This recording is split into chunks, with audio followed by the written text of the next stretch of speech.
Mabuhay Madayaw! I'm Jesse. I'm Ian, of course, you're still watching Good Times. Yes, Jesse. Happy Kadayawan! Hoy, happy Kadayawan! Mabuhay Madayaw, everyone! Lots of fun stuff happening Yes, in dagan the na pang city. hitabo karon, no? Yeah, all over the city, daghang mga the usual Kadayawan, no? Cultural, arts, film, even, no? Na mga activities karon na pwede na to atuan. But Jesse, usay gusto mo atuan na event? Well, I like to slow things down siguro and enjoy some board games, good old board games, and the company of good people. And that's exactly what we'll be talking about in this episode. Kauban nato atong bestie nga si Chevy Jay Belisario, the founder of Fostr Home, Davao-based queer collective. Chevy, welcome to Good Times. Hello, thank you for having me here sa Mindanao Times. And salamat ka na segue ni mo ako regarding sa board game. So hi guys, I'm the founder of Fostr. It's a Davao-based queer collective here in Davao City. More on mga wholesome or mga fun yung mga events among mahatag yun. We love that. Mga gusto to, the word fun, no? Super. Yeah, okay po na, kasi for this Kadayawan, usually, mga traditional festival, activities na ginagawa to. But at least now, you have something different, an alternative option, no? Pero Yeah. I'd like to know first kung how did Fostr came about? Saan magsugod ninyo? So si Fostr, by the way guys, it started out as a culmination of certain people that have gathered at a previous bar here in Davao City sa May Obrero. It's called Atmox Bar PH. Now we've decided to somehow make a collective to organize events na more on focus sa mga bare people or sa mga more on mga wholesome talaga.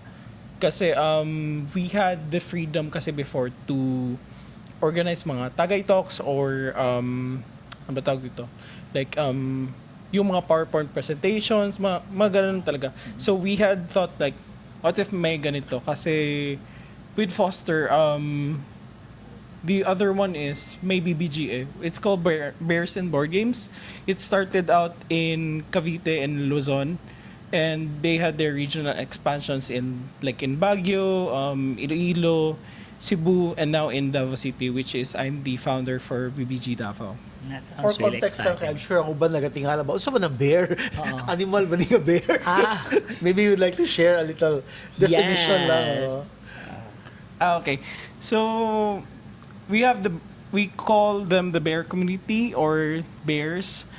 It's a group of gay people or bisexual males who are sort of stocky or burly or may people call dad bod per se. Yun, mas madaling maintindihan. May pagka dad bod pero hindi pa naman daddy. Mas cute na term. Yeah, well, Bear. there's all sorts of identities and Right, gender right. expressions in the spectrum, and we love that Chevy is convening, creating spaces for the queer community to come together for not just for drinking, for partying, And but not just for bears, no? yeah, For everyone. but also for siya kaning mga wholesome na mga games and socials. Now, can you tell us unsay abangan na mo karong Kadayawan and sa ang event? So moto guys, nami event actually this Kadayawan, August 15 to 16. That's from 2 p.m. to 12 midnight at QH Cafe in Obrero at bang lang sa may Icor. Unsa mo ang ma-experience dira, Chevy? Ang mahitabo man gud is for the 10 hours each day is na yung mga board games. Sagol-sagol na siya, by the way. We have so-called tabletop RPG. We have D&D or Dungeons and Dragons. We also have party games like mga simple lang like mga cards, poker cards, or even mga party games good. Mostly mga party games na kanang maka-enjoy ang tanan bisag dili pa mga idaran gid. Oh, okay.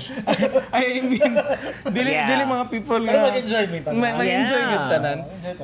I think what I like about like the idea of board games is it's analog. You don't need like elaborate devices to socialize and have fun with people. Hindi na switch on and switch off, di ba? Yeah, no need for batteries. Exactly. So, ganahan kay kung makabalo Chevy sa iyong personal thoughts and experience kanang why is it a good idea to come back to board games as a way to socialize? Like we have all sorts of entertainment karon natin mga Netflix, mga cellphone, mga games. Mobile games. Ano nice man jud mo board games, no? Namang yung mga existing communities here in Davao regarding sa board games. Namang yung mga groups pero it's not that kanang exposed good.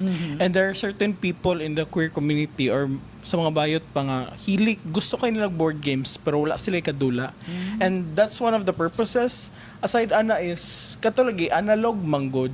So kanang the thought nga murag ang AI it's slowly taking over.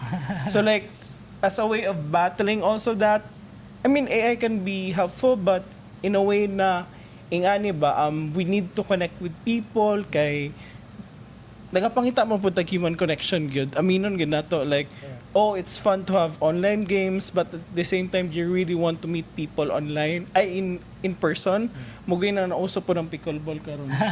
I think you have to go back to authentic na connection, no? Yes. Walay kailangan wires or power na kailangan mag-connecta. We need to talk in person with each other. You actually convene in spaces, no? Like a real, not just like online. Pero I've heard ang Fostr, dili lang sa mga ingani nga events yung ginahimo. No? You do also other things. Unsa to mga line events or activities na nahimo niyo before? Mga recent events manguna mo, ang pinaka first was a Pride Run that was with Run Rio. We were one of the event partners there. We talked about our event, what Fostr is, and nidagan po migsabay actually. Nautdan gid ko gining nga 5 kilometers nga wala pa ako nag-prep. Aside ato with Run Rio, that was June 7. Next was Noah's Art, a flea market with Pride that we partnered up with Pop-Up Collective and Park Inn by Radisson Davao.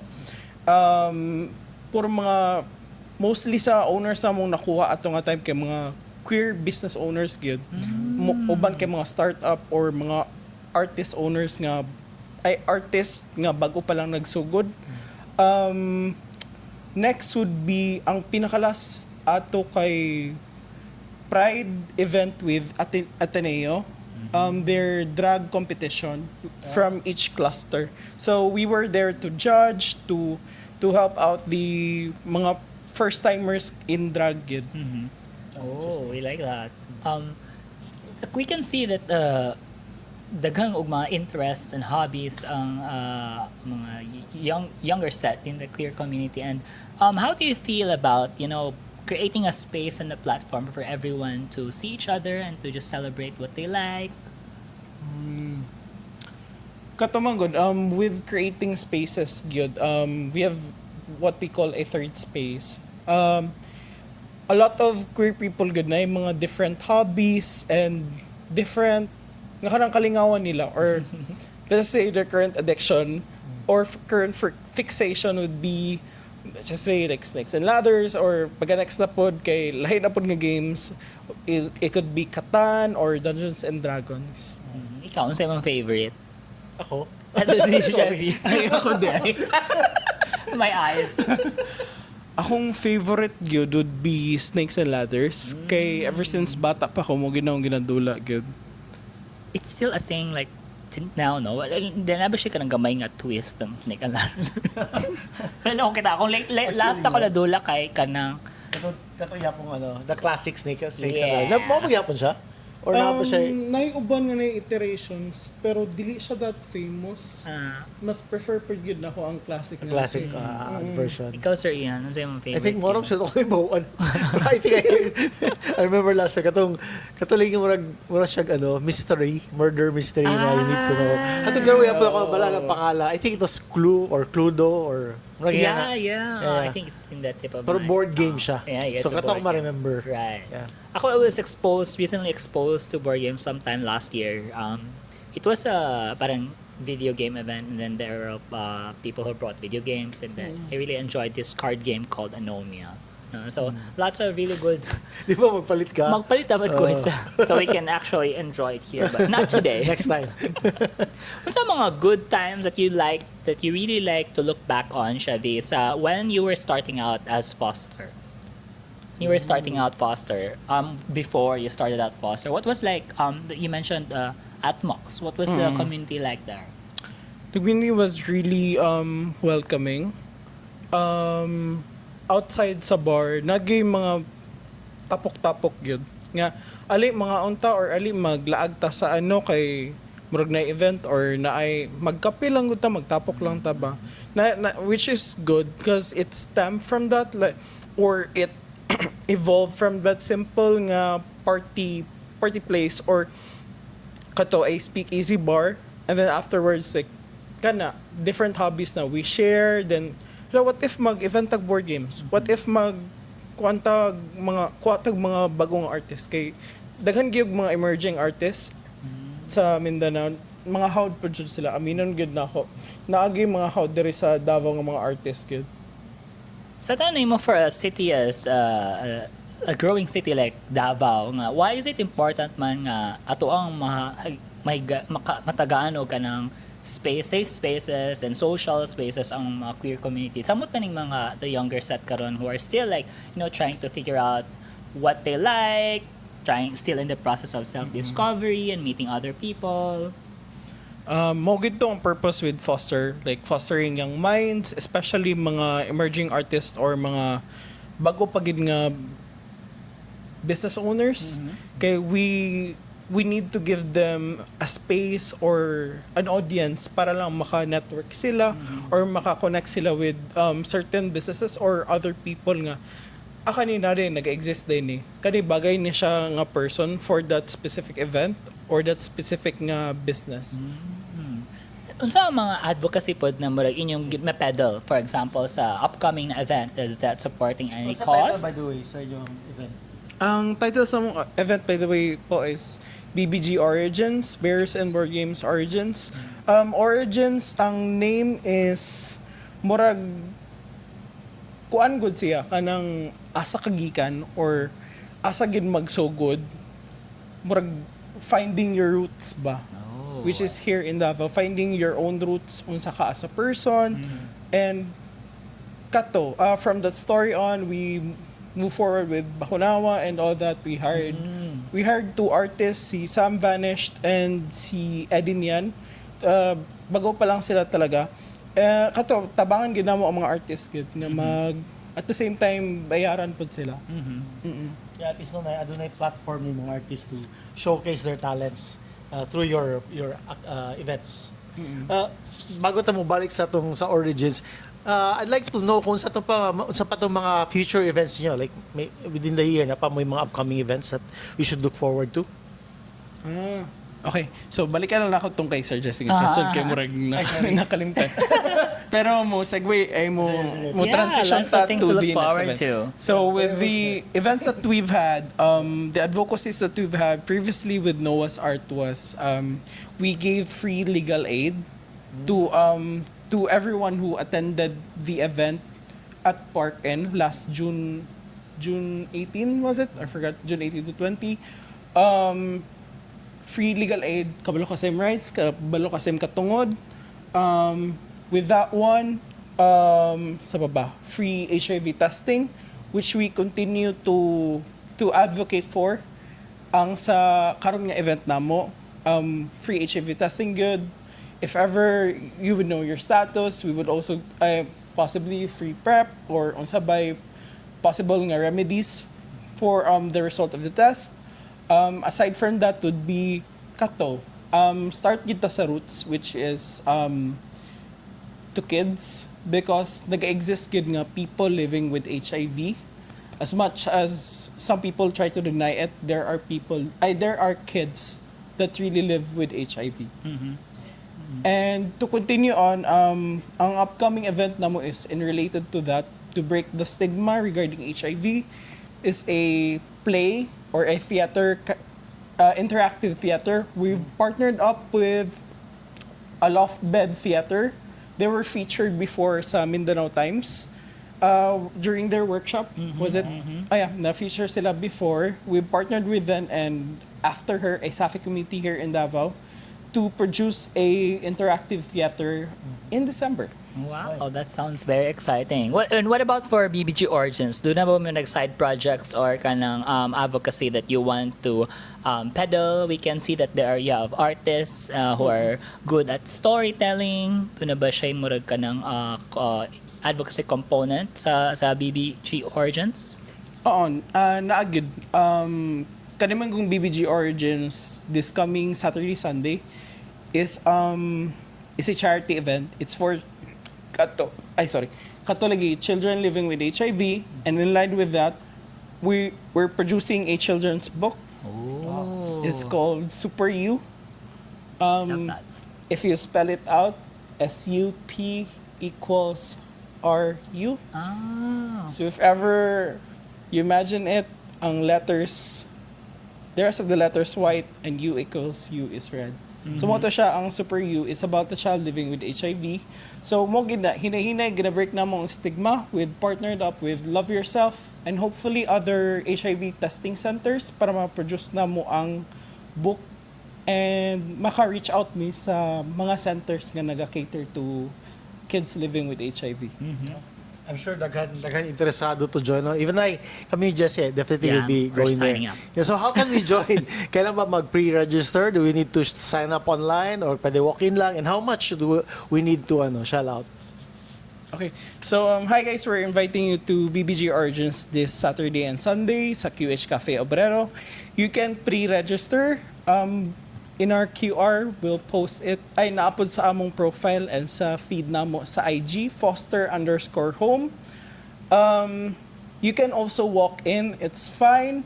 Pero mas prefer gid nga mag-pre-register, especially sa mga mag-join sa Dungeons and Dragons or sa katong mga tabletop RPG games namo para maka-create sila character. Kaya mo po So maka-prepare na Oo, maka-prepare sila, masadihan nila unsa ang game. And aside from that, ang price namo is for the first day, ang activities namo would be a drag race watch party, TTRPG na mga games. The drag race watch party is a Down Under versus the World. Let's support Miss Jade so. Oh, yeah. Ooh, Yes, she's still in the running. What's it tawag Kato, for the first day, that's 8:30 to 9:30 p.m. The price is 300 pesos. That's inclusion of 200 pesos worth of food and or drinks. Cocktails will be served. And 50 pesos, the remaining 100 pesos will be for the charity and for helping out, for feeding the people that will help out during the event.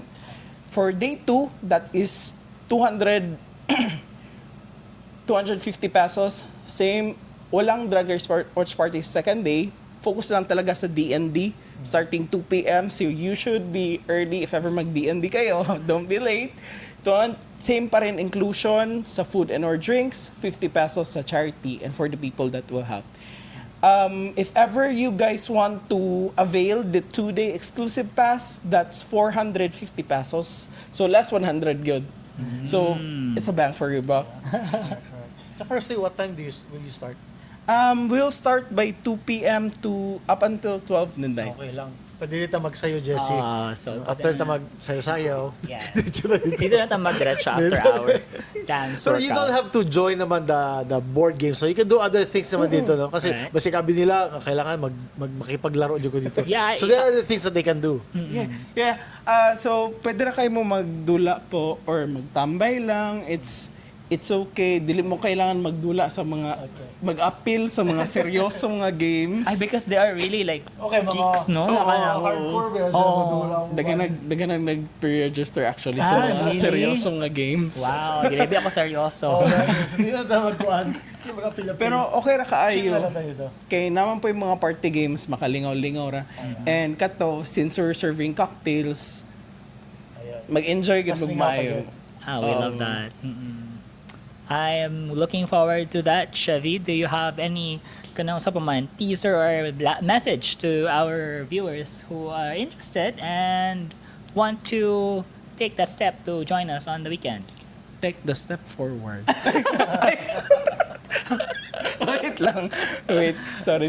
Hi guys, we're inviting you to BBG Origins this August 15 to 16 from 2 p.m. to 12 midnight. That's at QH Cafe Obrero in front of ICOR. You can access us through our IG Fostr @Fostr_Home and Foster without E, di ba? Tama ba? FOSTR_HOME. So yun, para makuha ninyo, ma-search ko din niyo. Sa pa ba? Unsa ang dress code? Ay! Bitaw, kasi na Basta yung costume. Ay, walay costume po. There's no need to wear costume, but if you want to, it's really okay. Actually, may mga prices sa mga best costume. Sa mga gusto magsuot. Express yourself na lang. Yeah. Oh, it's just be yourself. Whatever you want to wear, just be yourself. Sa pa ba? Ay, kato. Everyone is welcome. Either if part ka sa LGBT community or dili or hilig lang kag board games, or if you want to hang out with your friends, or if ever member ka sa Atmos before or nag-hang out ka with us, join us this Saturday to Sunday. Yes. Wow, we're excited for that. Excited na ta. Say mong outfits are yan. Ay, magikan magkukuha sa dance class. So tama na yung hip-hop siguro to, ano? Pero I like na natin alternative na for Kadayawan. Kasi usually before, no? Usually pag Kadayawan, you just go out sa mga bars, go to the Kadayawan festival events. Pero sayang mo, can we do something else? So I guess this is the something else that we're looking for. No? The variety, Yeah. not only just that, you also have this nice space for the queer community, and it's also for a good cause. We're very excited Mga for, importante, for a diba? good cause. Diba? For BBG Origins. So, Moto, that's all the time Hi, that we Chevy, have thanks again today. for Thank you so joining much, us. Chevy. Thank you so much. We're super excited to get our hands on some board games and also to just hang out and connect with Socialize. people. And meet new friends. Meet new friends. Lots of new friends. Dahil man si Jessie pag mahubog, kadagan nag-friends. Oh, dahil mag-board games aming Yeah, tanan. board games na. Yes. Alright. That's all for this episode. I'm Jesse. I'm Ian, and of course, kita yapon ta sa sunod na Good times. Dula na ta. Happy Kadayawan, guys. Happy Kadayawan.